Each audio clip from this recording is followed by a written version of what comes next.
Hi everyone, hope you're having a good Sunday. It's absolutely glorious here. About a week or so ago I was cleaning out the summer house and came across some of my old sketchbooks, and I just thought you might like to have a little look through them. This one is actually dated 1993, so it'll give you an idea of what I was doing back then. There we go, we'll start here. Okay, this is actually the view from my dining room window where I used to live down West Road in Caister. Changed a lot now. This was back in 1993, and these were all like a water meadow in a way. This part along here is actually Caister Bypass. Up on this hill here behind these trees is heading towards Caister Castle. And that's the view I had from my dining room window, and sadly shortly after this, this was all built on. Trees were taken down and it's full of houses, which is a great shame, but there we go. I suppose that's life. This one here, I don't know where I got this from, probably one I made up. Usually if I'm at a loose end and I can't think what to do, I nearly always paint a tree. And then once that tree is done, I then sort of, see where it goes and sort of take it from there. But I quite like this one. You've got a lot of wet and wet going on and all the colours are merging. Yeah, I like that. Nice big sky. We have a lot of big skies in Norfolk. You'll often hear artists talk about the skies in East Anglia. They're absolutely fantastic. We don't have many hills and mountains to hide the sky up. We're a bit flat, and that's why we've got big skies. Another little one here. I think this is probably inspired by the Norfolk Broads. I'm only about sort of, I don't know, 3-5 minute drive from the nearest Broad, if that. And Philby and Ormsby Broad. And I think this is probably inspired by that. These bank of trees here in the background, and the reflections that you get in the water at certain times. The trees. We have funny trees in Norfolk, probably in other parts of the country as well. It depends which way the wind's blowing, as the trees sort of go in the direction of which they're getting blown, hence the movement there in the trees. Yeah, I quite like that. Oh, another view from the dining room window. This is June 93 again. Slightly different aspect. We've got this building here is an old church that's on the top of the hill at West Caister, and you can't always see it because the trees cover it, so this may have been taken when I could actually see it at some stage, but yeah, it's all built on now. Yeah. Again, all the colours all merging. It's another one. I'm not sure where I got this from. We've got it sort of coming apart there. Looking at this, I used masking fluid on this to get the marks. The white is the paper.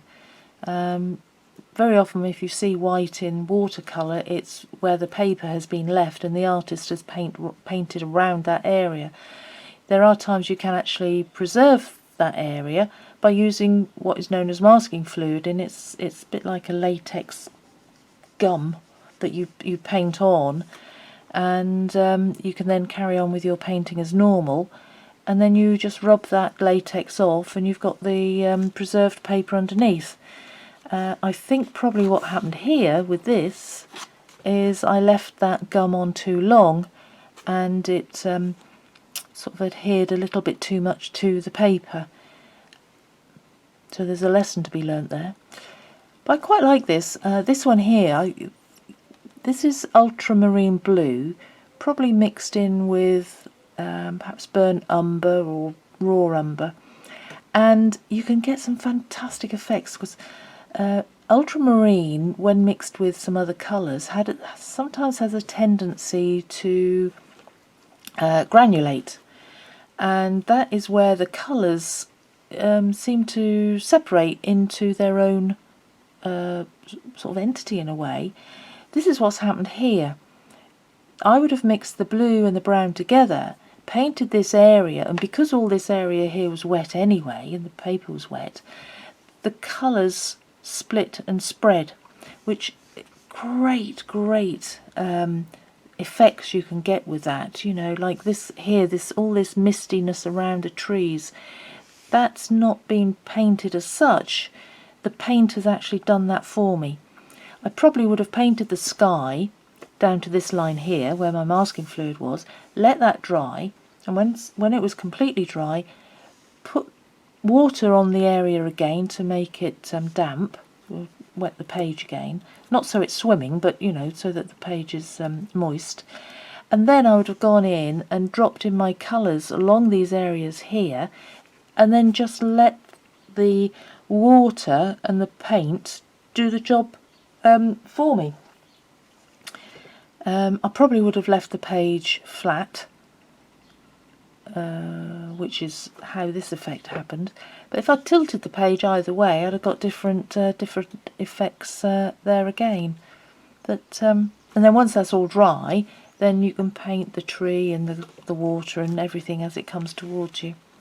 Yeah, clever stuff. Watercolour. A bit like a naughty child.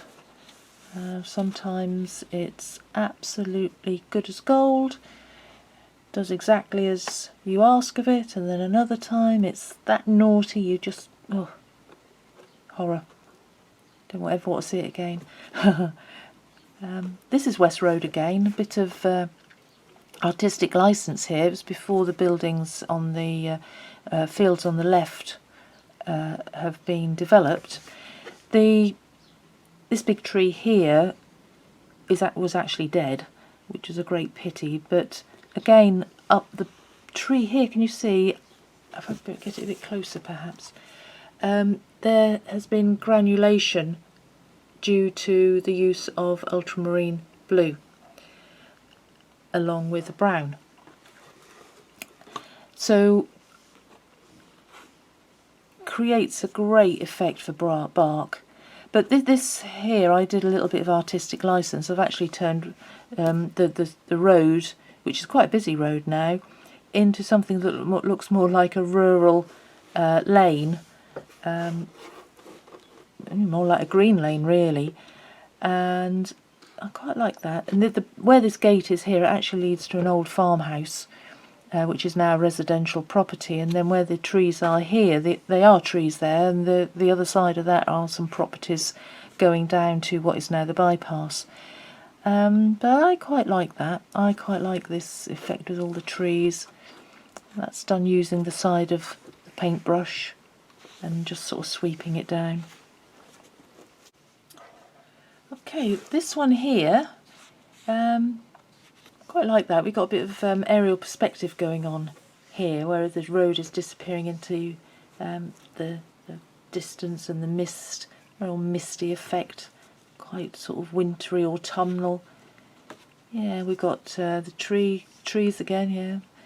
I don't know where I got this one from. I may have copied it from somebody's book or something, magazine perhaps. The sky is granulated again. If you can have a look, can you see how that's all split? That colour there might be light red. I had a phase of using light red quite a bit. I use burnt sienna now. Yeah, that's quite nice. Early on in my painting days, I admired the work of David Bellamy, and this is actually a copy of one of his paintings. I had several of his books, and what I used to do was use them to sort of hone my skills and techniques.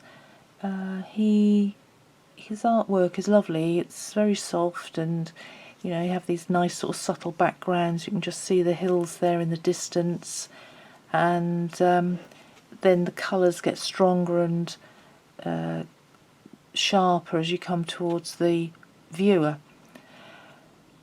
I don't think I would probably have used the yellow that's there, not now, but it's quite nice. Yeah, he's a lovely artist if you ever get a chance to look at his work. Yeah. And this one is of Ormsby Broad. There's a yacht club down there, and these people here on their yachts actually went down there on a number of occasions and sat amongst the ducks and geese down there and did some sketching. And this is actually from one of the sketches that I produced down there. Didn't actually paint it on site, but it's from one of my own drawings. Yeah, sky's nice. I like the sky. Yeah. Oh dear, oh dear. This is Winterton Church. It's a nice village, Winterton, right on the sea. They've got a very, very lovely church with a very, very tall steeple. The tower you can see for miles at Winterton, and I actually did this from a drawing. I didn't draw it on. I didn't paint it on site, but I made my own sketch. However, my drawing then isn't good as it now. I can't. Oh, my perspective's hopeless. This is hopeless, absolutely hopeless. The perspective is totally wrong. I've got this building here higher at the back than it is at the front.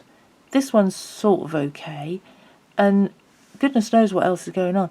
But this here, because I'm on the hill, I'm looking down at it. This here should be higher than that there. So I've actually, if I could pick it up and turn it round, it would be right. But it's all wrong, and it makes everything else look wrong. And oh, it was an absolute disaster.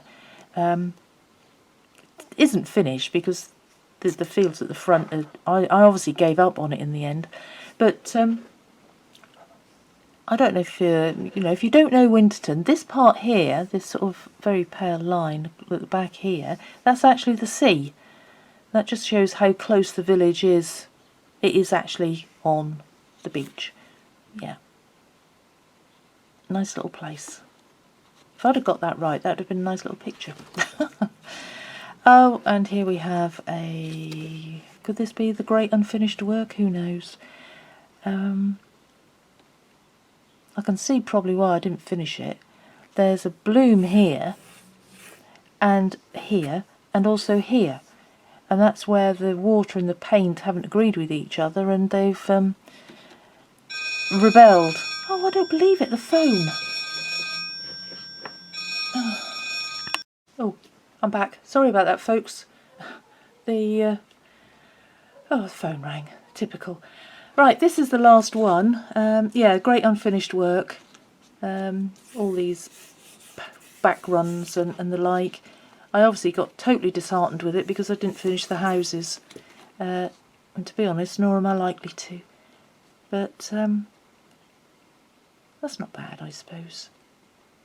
But it just goes to show you how watercolour can behave, and through no fault of your own, you do it with the best will in the world.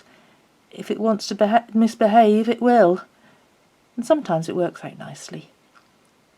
But it's all good fun, and yeah, sort of thoroughly enjoyed it. I mean, this is 1993, and I'm still at it, so I must enjoy it. Anyway, that's it. All done. And thanks very much. Hope you enjoyed it, folks. Take care, be safe, and see you soon. Okay, bye.